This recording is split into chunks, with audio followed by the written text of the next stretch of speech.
Good morning, good afternoon, good evening. Hello to wherever you are. This is Ayya Phalanyani speaking from Ananja Vihara in Germany. Today, we will take one brief moment just to breathe a little bit again and to arrive here and see if some more people come on and just sit upright.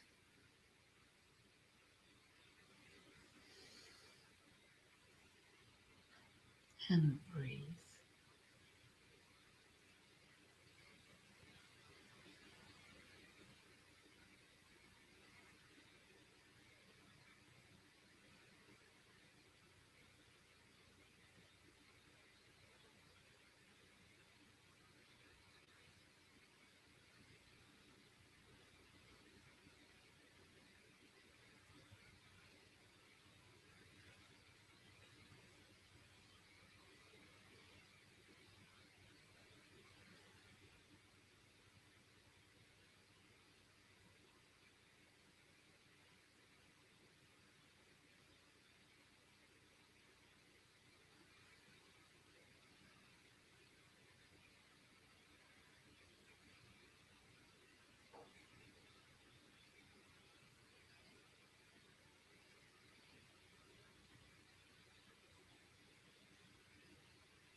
So, yes, welcome.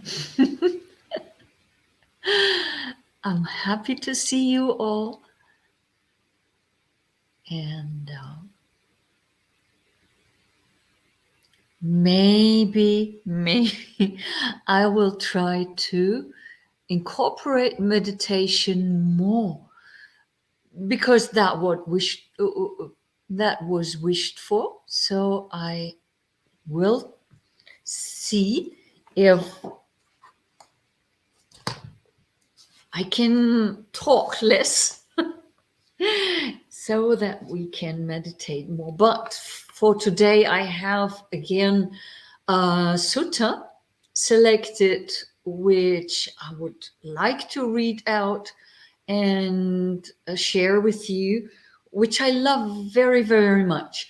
It seems to be more of some kind for a sutta where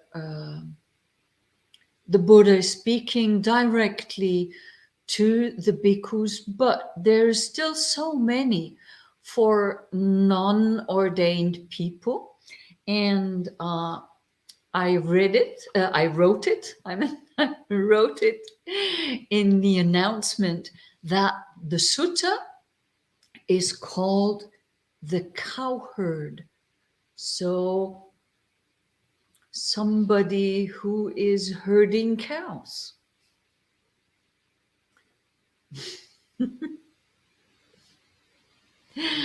And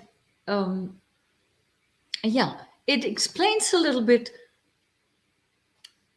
of the dangers that we have had when we practice and where we can go wrong, and then in turn where we can go right also, where we can find a good direction. So this sutta is in Anguttara Nikaya. I covered it with my hands. So Anguttara Nikaya, and it is there in the book of the 11th,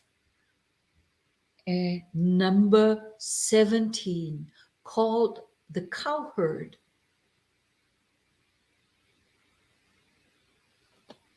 And I'm going to read out straight. Bhikkhus, possessing 11 factors, a cowherd is incapable of keeping and rearing a herd of cattle. What 11? Here, a cowherd has no knowledge of form. He is unskilled in characteristics. He fails to pick out flies' eggs. He fails to dress wounds. He fails to smoke out sheds. He does not know the watering place. He does not know what it is to have drunk. He does not know the road. He is unskilled in pastures. He milks dry, and he shows no extra veneration to those bulls who are fathers and leaders of the herd. Possessing these 11 factors, a cowherd is incapable of keeping and rearing a herd of cattle. So too, bhikkhus, possessing 11 qualities, a bhikkhu is incapable of growth, process, and fulfillment in this Dhamma and discipline. What 11? Here, a bhikkhu has no knowledge of form. He is unskilled in characteristics. He fails to pick out flies' eggs. He fails to dress wounds. He fails to smoke out the sheds. He does not know the watering place. He does not know what it is to have drunk. He does not know the road. He is unskilled in pastures. He milks dry, and he shows no extra veneration to those elder bhikkhus of long standing who have long gone forth, the fathers and leaders of the Sangha. And how has a bhikkhu no knowledge of form? Here, a bhikkhu does not understand as it really is. All form of whatever kind is the 4 great elements, and the form derived from the 4 great elements. It is in this way that a bhikkhu has no knowledge of form. And how is a bhikkhu unskilled in characteristics?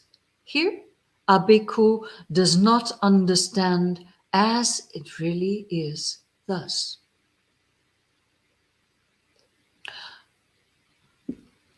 A fool is characterized by his actions. A wise person is characterized by his own actions. In this way, it is that a bhikkhu is unskilled in characteristics. And how does a bhikkhu fail to pick out flies' eggs? Here, a bhikkhu tolerates an arisen thought of sensual desire. He does not abandon it, dispel it, terminate it, and obliterate it. He tolerates an arisen thought of ill will, an arisen thought of harming, bad, unwholesome states whenever they arise. He does not abandon them, dispel them, terminate them, and obliterate them. In this way, that bhikkhu fails to pick out flies' eggs. And how does a bhikkhu fail to dress wounds? Here, having seen a form with the eye, a bhikkhu grasps at its marks and features, even though when he leaves the eye faculty unguarded, bad, unwholesome states of longing and dejection might invade him. He does not practice restraint over it. He does not guard the eye faculty. He does not undertake the restraint of the eye faculty. Having heard a sound with the ear, having smelt an odor with the nose, having tasted a taste with the tongue, having felt a tactile object with the body, having cognized the mental phenomenon with the mind, he grasps the marks and features, even though when he leaves the sense faculties unguarded, bad, unwholesome states of longing and dejection might invade him. He does not practice restraint over them. He does not guard the senses. He does not undertake the restraint of the senses. In this way it is that a bhikkhu fails to dress the wounds. And how does a bhikkhu fail to smoke out the sheds? Here, a bhikkhu does not teach the Dhamma to others in detail as he has heard it and learned it. It is in this way that a bhikkhu fails to smoke out the sheds. And how does a bhikkhu not know the watering place? Here, a bhikkhu does not from time to time approach those bhikkhus who are learned. Here is in the heritage, experts of the Dhamma, experts on the discipline, experts on the outlines, and inquire of them. How is this, Bhante? What is the meaning of this? Those venerable ones do not then disclose that to him what has not been disclosed, clear up what is obscure, and dispel his perplexity about numerous perplexing points. It is in this way that a bhikkhu does not know the watering place. And how does a bhikkhu not know what it is to have drunk? Here, when the Dhamma and discipline proclaimed by the Tathagata is being taught, a bhikkhu does not gain inspiration in the meaning, does not gain inspiration in the Dhamma, does not gain joy connected with the Dhamma. It is in this way that a bhikkhu does not know what it is to have drunk. And how does a bhikkhu not know the road? Here, a bhikkhu does not understand the Noble Eightfold Path as it really is. It is in this way that a bhikkhu does not know the road. And how is a bhikkhu unskilled in pastures?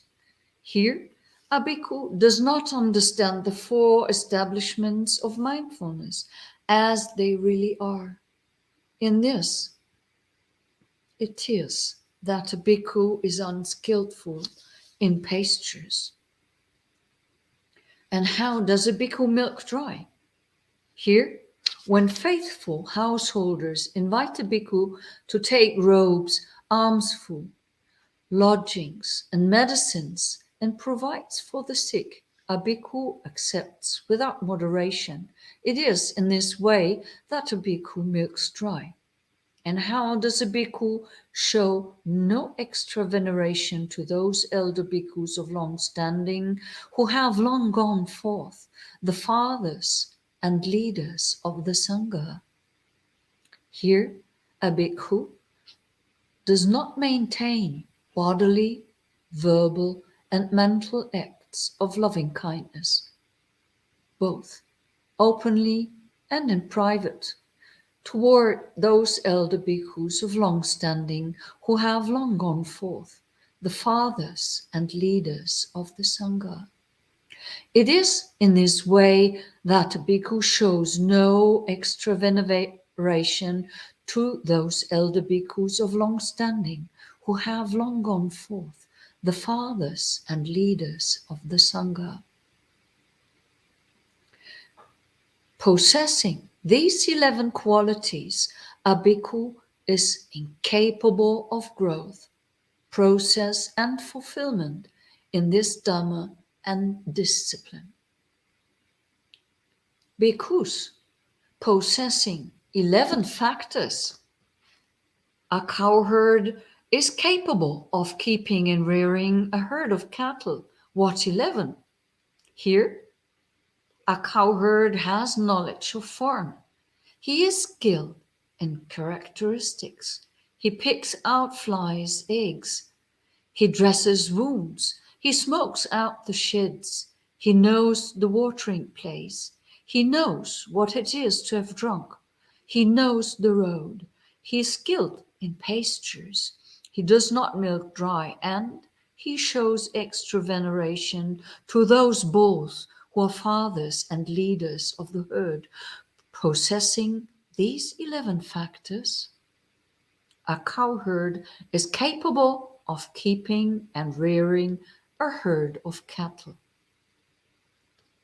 So too, bhikkhus possessing 11 qualities, a bhikkhu is capable of growth, process and fulfillment in this Dhamma and discipline. What 11? Here, a bhikkhu has knowledge of form. He is skilled in characteristics.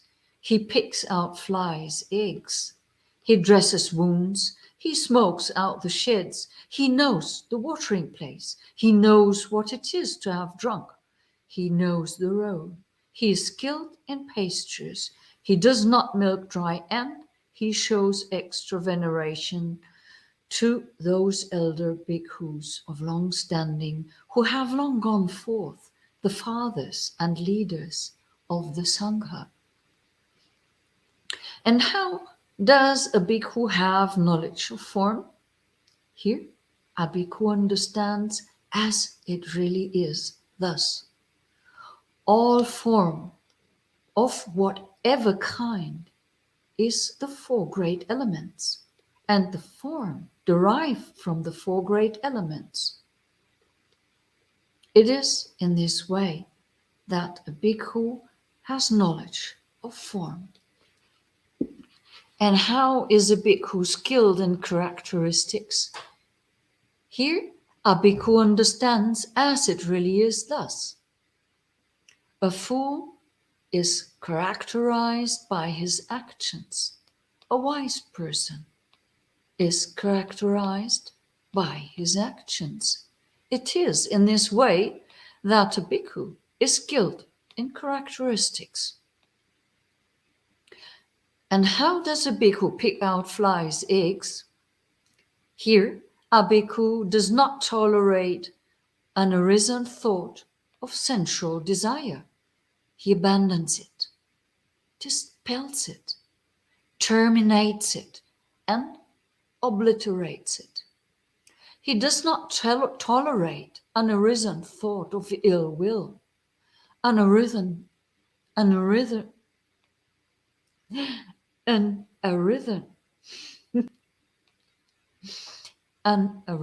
thought of harming, bad, unwholesome states. Whenever they arise, he abandons them, dispels them, terminates them, and obliterates them. It is in this way that a bhikkhu picks out flies' eggs. And how does a bhikkhu dress wounds? Here, having seen a form with the eye, a bhikkhu does not grasp at its marks and features, since if he left the eye faculty unrestrained, bad, unwholesome states of longing and dejection might invade him. He practices restraint over it. He guards the eye faculty. He undertakes the restraint of the eye faculty. Having heard a sound with the ear, having smelled an odor with the nose, having tasted a taste with the tongue, having felt a tactile object with the body, having cognized a mental phenomenon with the mind, he does not grasp at the marks and features, since if he left the sense faculties unrestrained, bad, unwholesome states of longing and dejection might invade him. He practices restraint over the senses. He guards the sense faculties.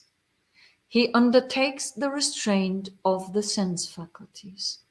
It is in this way that a bhikkhu dresses wounds. And how does a bhikkhu smoke out the sheds? Here, a bhikkhu teaches the Dhamma to others in detail, as he has heard it and learned it. It is in this way that a bhikkhu smokes out the sheds. And how does a bhikkhu know the watering place?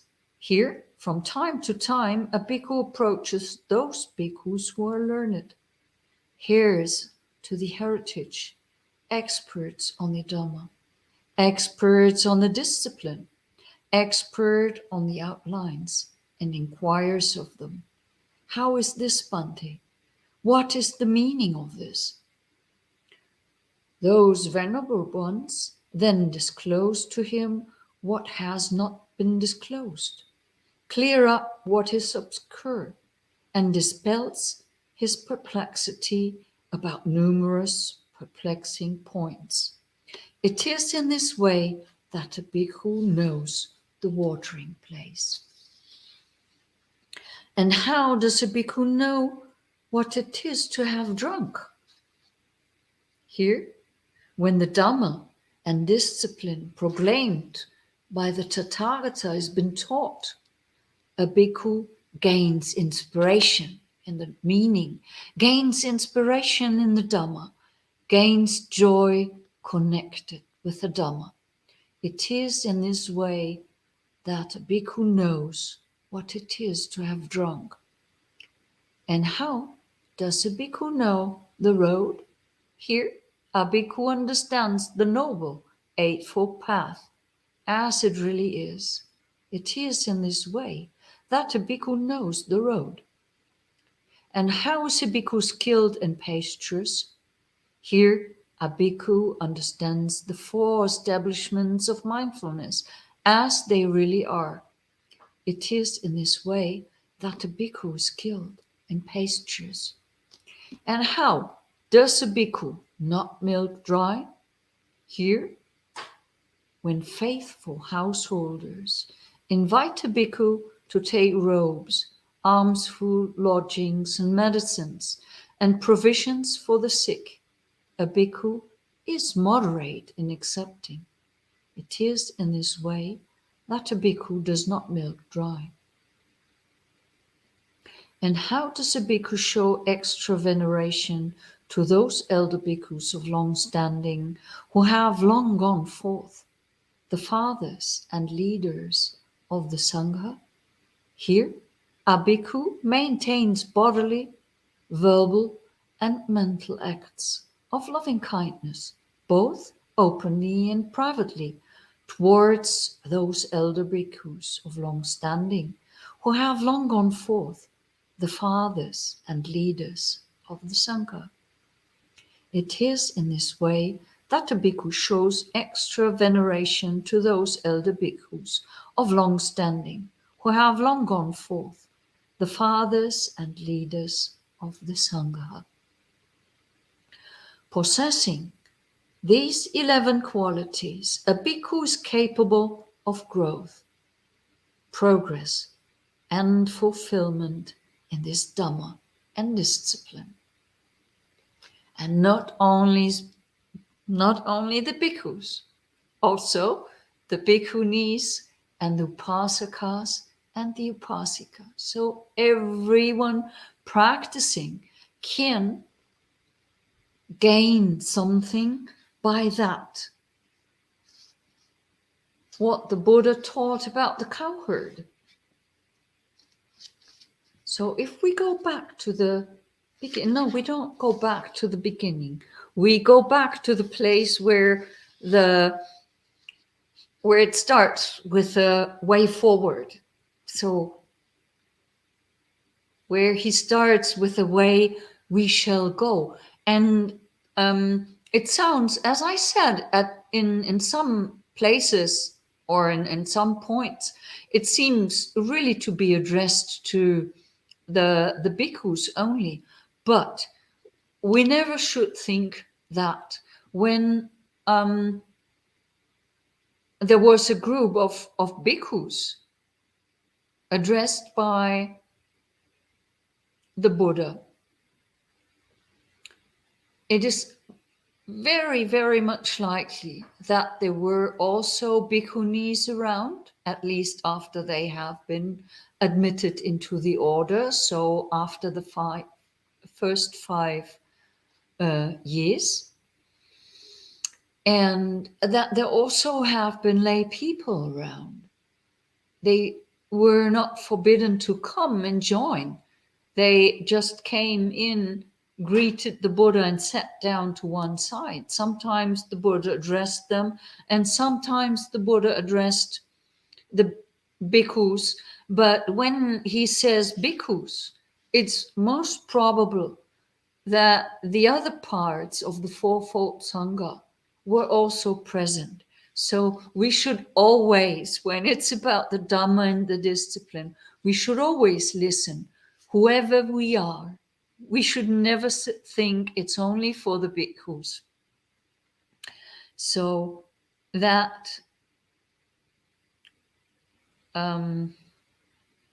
being said, we go now to the 11 qualities of a bhikkhu or of a person. Let's put it, just let's say a person who wants to progress on the path should have a deeper look into this, because it's really important to understand that these are really major breakthrough points where we can get either lost or can have a breakthrough in practice.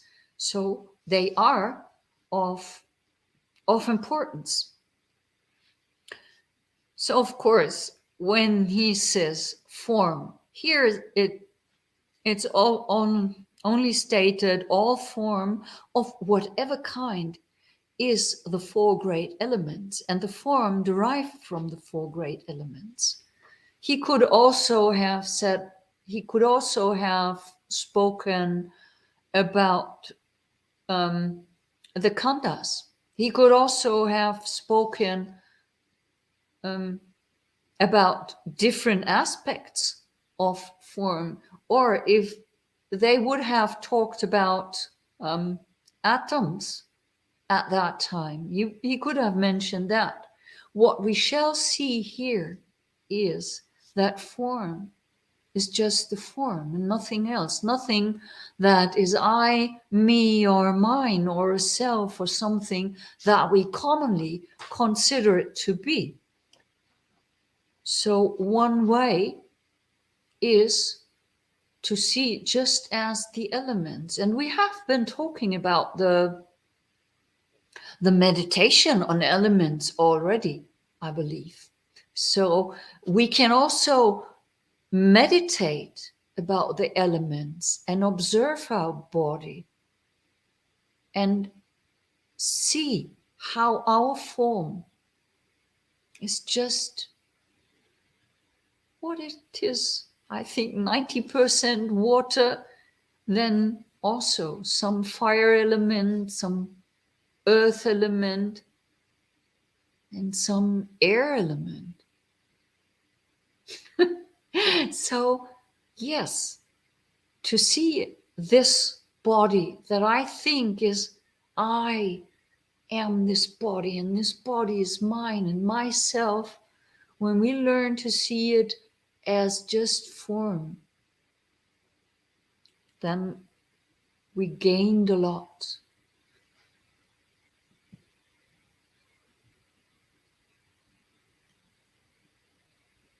And the characteristics, when one is unskilled in characteristics, usually when we talk about the characteristics, it is about anicca, dukkha, and anatta. That are the 3 characteristics inherent in everything. But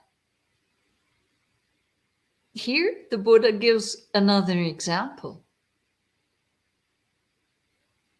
And I love that sentence. A fool is characterized by his actions.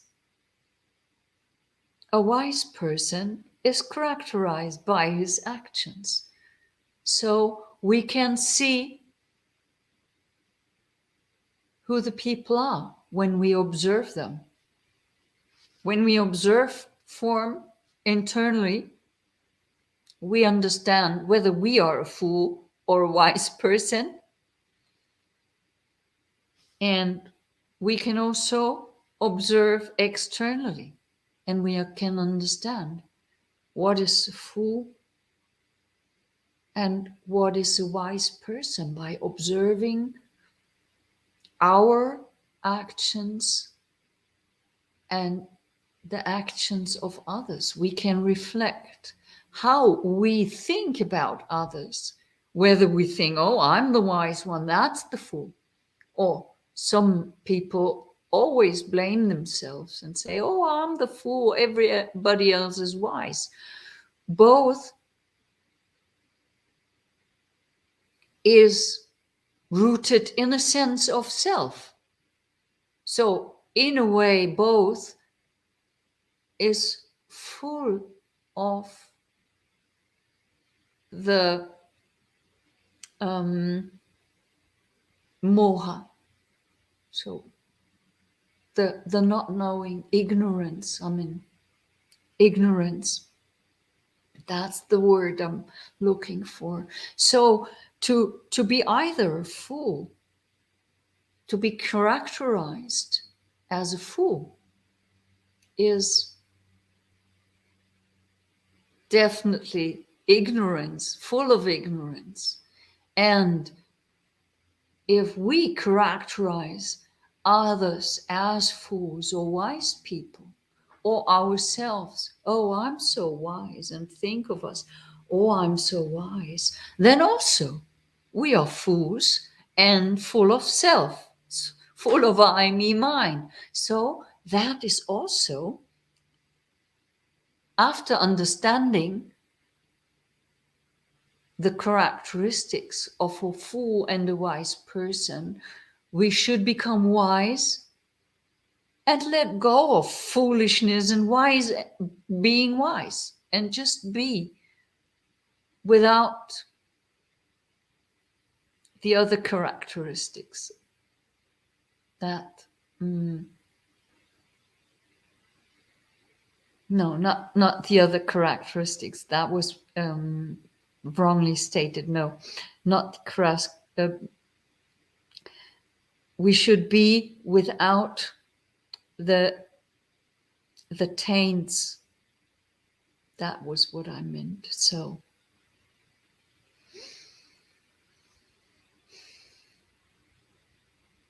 then we are picking out the fly eggs.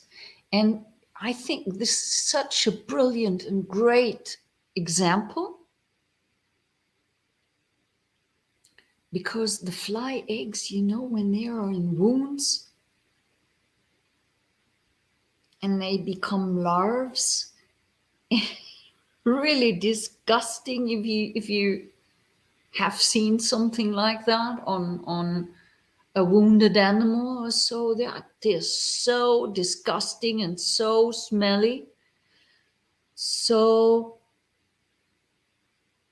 that is compared to sensual desire. And sensual desire is like a fly egg that is in the wounds of some. Oof, so terrible, so awful. So this really can make me think about the sensual desires. Really, is it that bad? So is it so terrible to have a sensual desire? And what we need to say in the end, yes, it is really that bad. to have sensual desires. It is disgusting and smelly in the end, because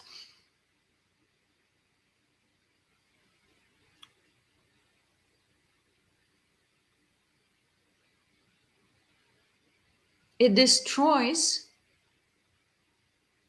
whatever we are trying to do good. And it also is when we tolerate a thought of ill will, or of cruelty, or of bad, unwholesome states. These are all the little eggs that we should pick out of our hearts, the flies' eggs, which are I forgot.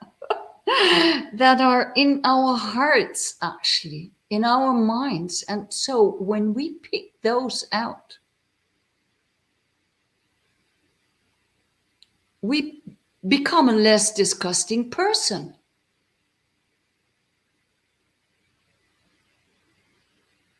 We become a less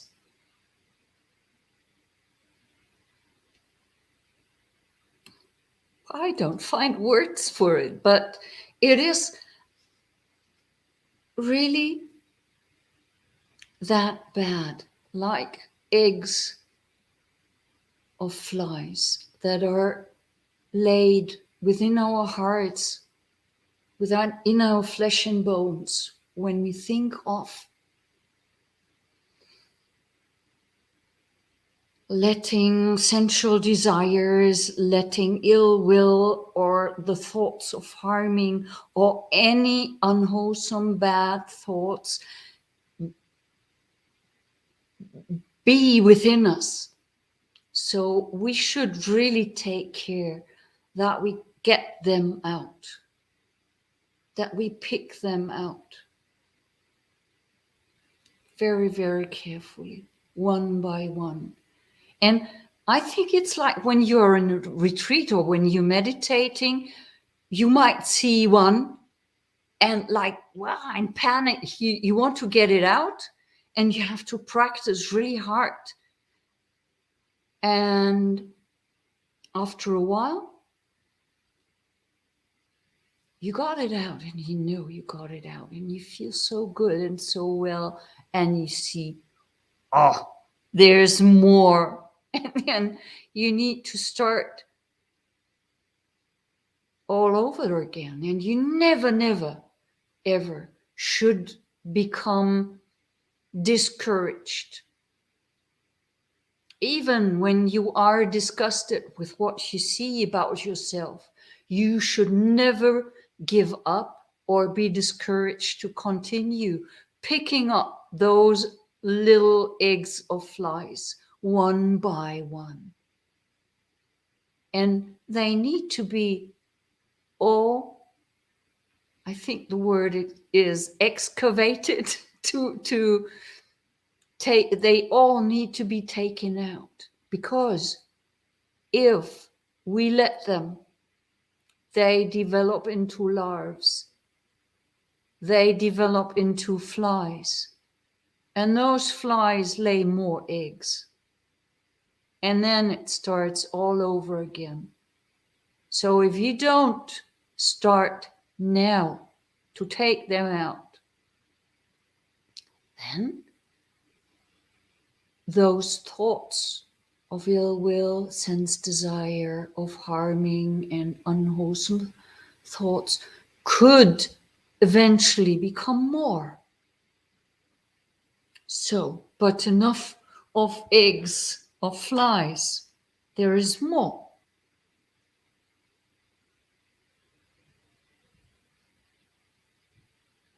The dressed wounds.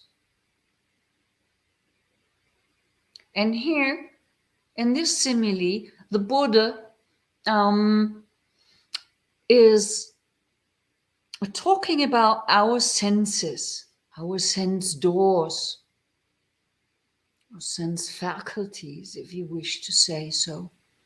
The eyes, the ears, the nose, the tongue, the touch, and the mind. And those when we leave those unguarded, this is the wounds, not well dressed or even undressed. So he compares our sense doors with wounds. That's interesting, isn't it? And if we think of it, yes, that's also a very, very strong and kind of disgusting and not so nice image if we picture it, that our sense doors are wounds of this world. But if you think of how does the harm come to you, it is by the sense doors. You get harmed by what you see. You feel to be harmed by what you have heard. You feel to be disgusted by what you have smelled or tasted, or you feel hurt by what you have touched. So these really can be experienced as wounds. And I often heard of meditators talking about the senses getting so sensitive and people becoming so fine in their essential ability. So when one meditates, this can at some point become really, really painful. The sound, eyesight, smells or odors or tastes can really be over the top, really painful when you are a strong meditator, when you are in a deep, deep retreat for a long time. So, and then you understand what the Buddha meant by the wounds when he compares the sense doors with wounds. And how do they become not wounds? How are they not wounds? So he says he does not practice restraint over the sense doors. He does not guard the sense doors. He does not undertake the restraints of the sense doors. How do we guard them? How are we restrained? Well, in the beginning, you have to do it, like really focus. When I was in the meditation center in Thailand, I've been there for a couple of years, 3.5 years, and we always had to look down to the ground.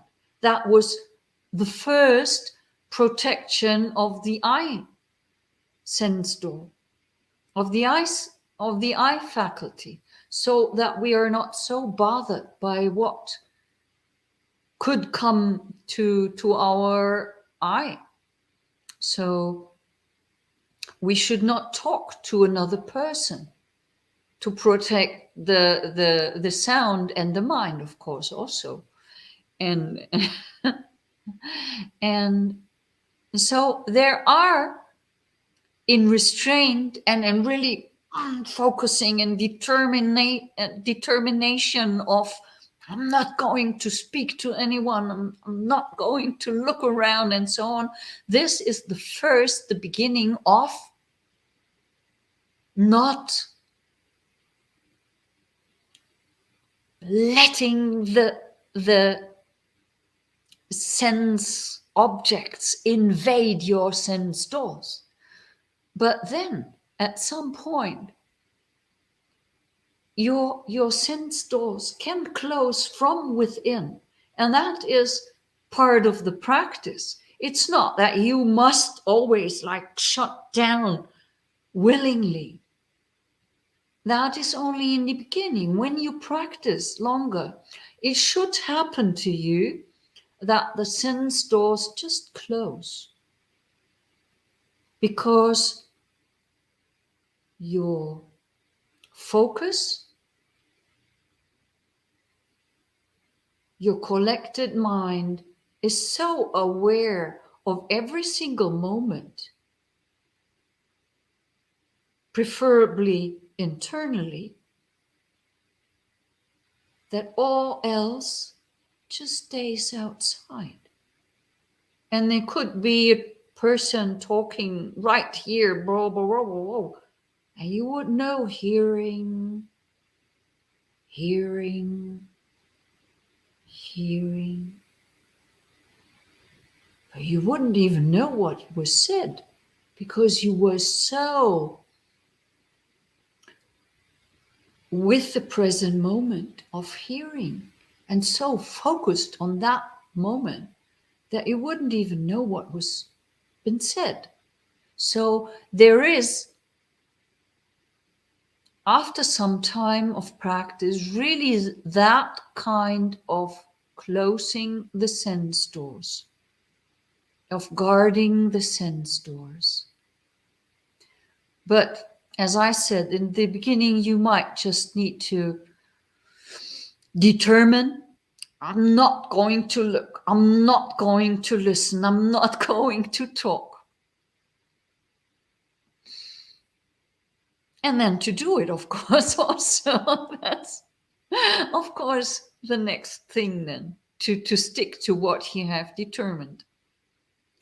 So then we have the smoking out of the sheds. And I didn't understand it in the beginning.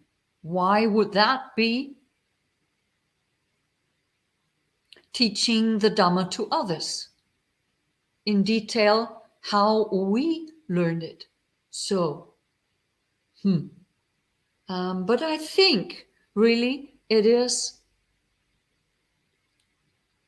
that the smoke brings out the bad things, that the Dhamma that we can teach brings out those who don't want to hear it.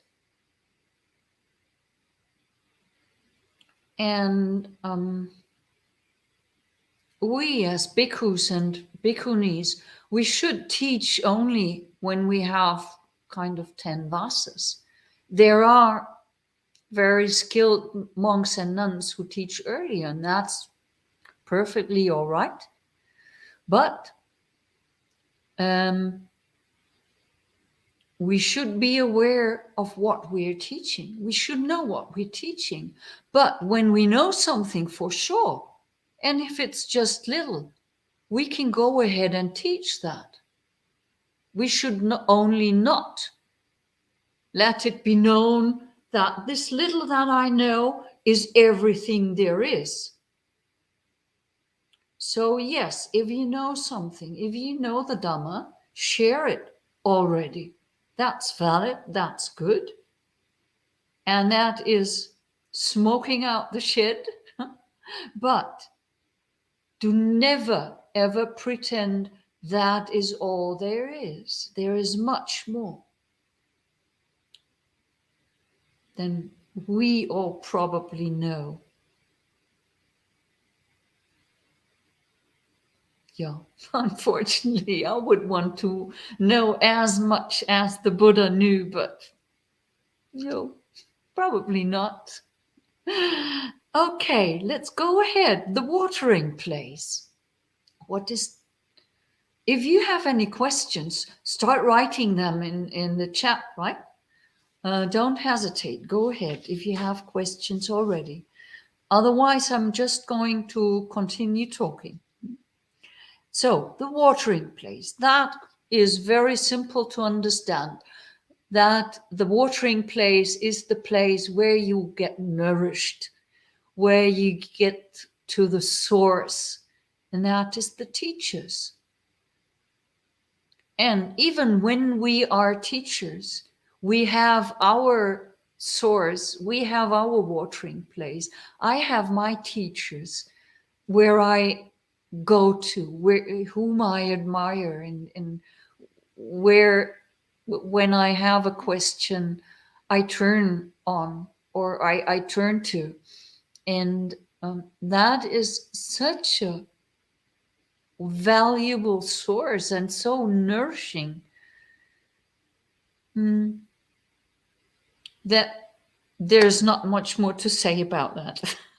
This is just very, very good. And I want to encourage you to have teachers and to have people whom you trust, and go to them from time to time and ask questions. So, just as I invited you just now, ask your questions. And if you have them for me now, that's good and nice. And if you have them for other teachers, also wonderful. Go ahead and ask. So, how does a bhikkhu not know what it is to have drunk?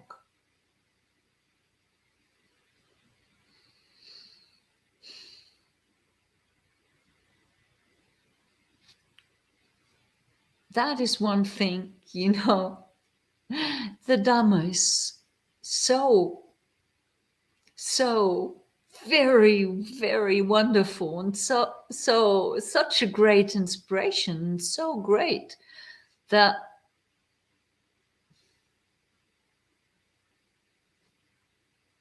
how's that word? Do you say also nectar? I think it's quite the same as in German, the nectar of knowledge. So once you know you have tasted this nectar of the Dhamma, the sweet and wonderful taste, you understand what it is to have tasted it, to have drunk. So you know the inspiration, and you just need to hear a word of Dhamma and think, oh yeah, how quenching, how wonderful. This is so good. Yeah, that's the Dhamma. And that is to know you have drunk. You have drunk the most wonderful, the best thing you can ever have drunken in your life.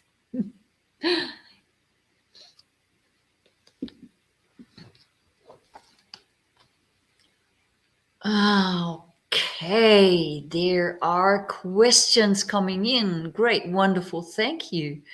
Incredibly powerful. The analogies with the eggs, flies are so accurate. The wound of the senses. Yes, I just can't. I'm having goosebumps all over when I think of the accuracy of it. And yeah.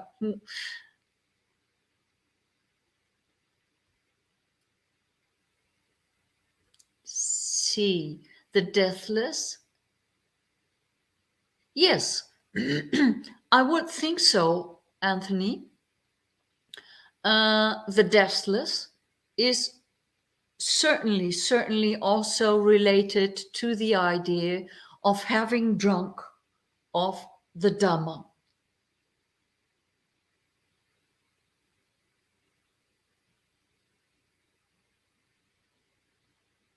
That certainly.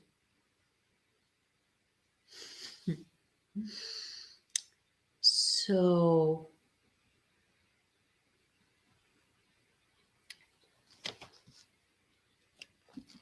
then, no.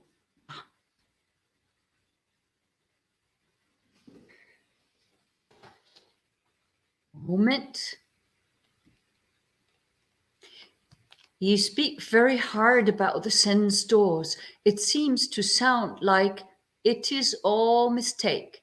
I think we should not mechanically repeat the books and have the right effort and awareness to establish the Dhamma individually. Sebastian, I do agree with you. That is so. And sometimes for some people, you need to put it the really harsh way. And I can tell you that there are people. I have stayed in meditation centers, and I can tell that there are people who are practicing very long and very, very intensive, like years, the meditation. Then the sense doors really can feel so sensitive, and what comes in through the sense door could come in really, really painful. That is not that I'm putting it hard. It can be hard when you are on the way to see the things as they really are. And of course, I give the time and the means, if possible, to everyone to do it in their own time with their own individual way. That is very important. You can't go another one's way. And if this teaching is not for you and it turns you off or away, then there is the perfect teaching within the books. You don't have to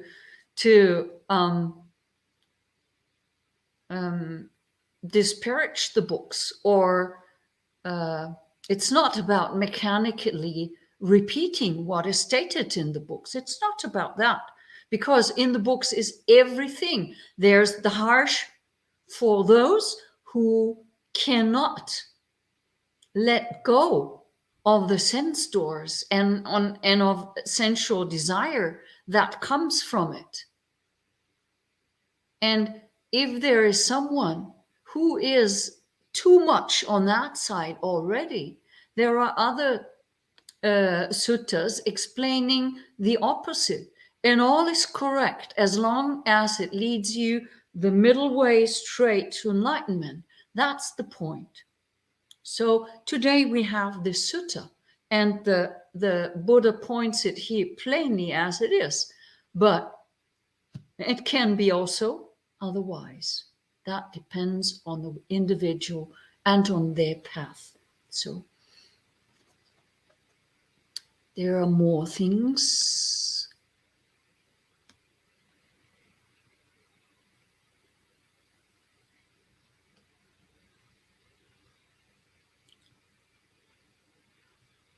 Here, Ayya, how can we guard our senses in daily life as a layperson? I teach in a public school and have to read and to talk.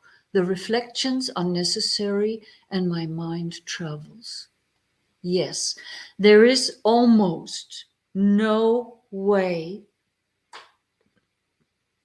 to close the sense doors in the world outside, because there's such an overwhelming mass of information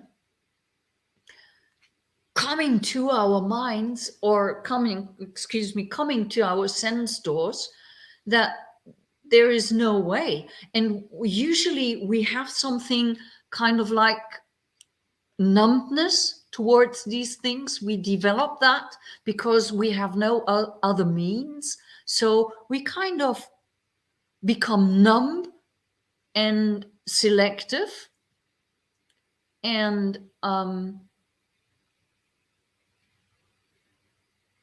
that is a way to deal with what is coming to the sense doors, the overwhelming mass of information.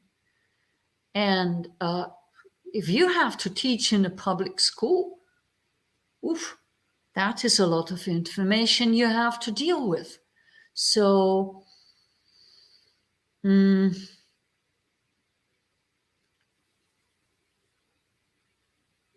it will be, without training, very, very hard for you to close the sense doors. And you need to have them open because you need to react.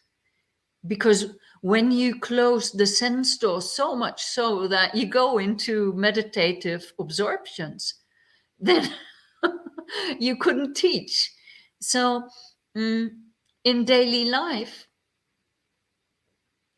it is sometimes really good not to know it all, because you would freak out, actually, if you open your sense doors so much so that you can, like in being in retreat, for example.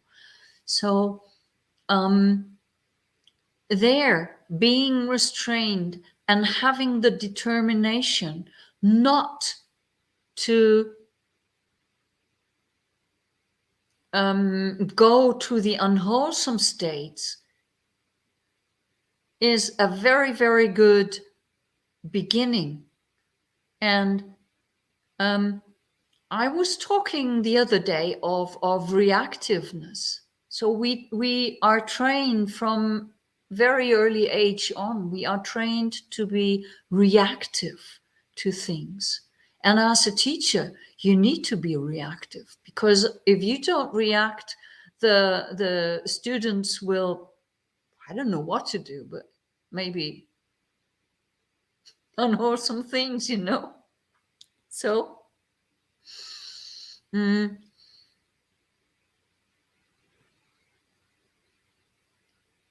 you need first time off where you clean your mind off of these things, where you really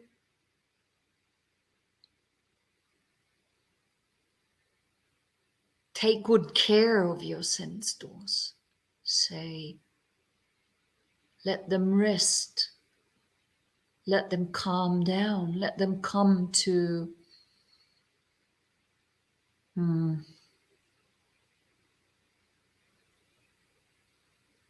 more, to less reactiveness. And that, I think, if you have the time to meditate, or that is also an immediate measure in daily life when it's becoming too much, you just retire to the breath. And if it's just for a few seconds, you go to the breath and know that you're breathing in and breathing out. So, and you are pulling by that the focus away from the sense doors towards the breath, or to any other objects of awareness. So maybe I should talk more about that in detail when we have more time, because it's already over our time here. So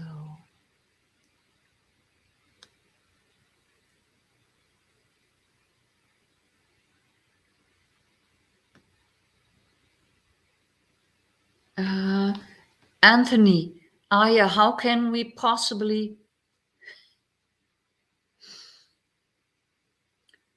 up?